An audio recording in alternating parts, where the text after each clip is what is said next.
Good morning, children. How are you all? Children, do you know which topic I'm going to tell you? So, today I will tell you about what is biodegradable waste and non biodegradable waste. Okay, so shall we start? All the waste we generate from our households, factories, and firms can be categorized as either biodegradable or non biodegradable waste. Let's first learn what is biodegradable waste.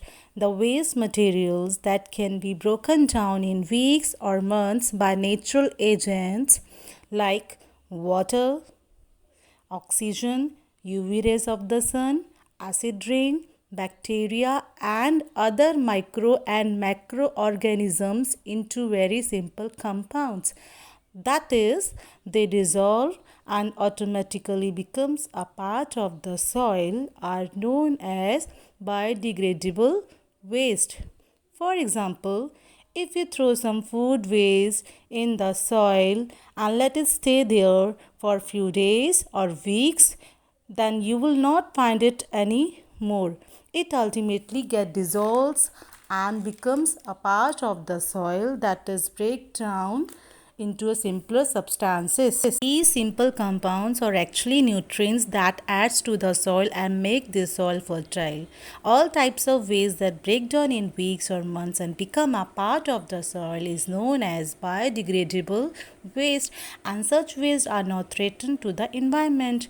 Now we will learn about non-biodegradable waste, the waste that cannot break down even in a hundred of years are called as non-biodegradable waste.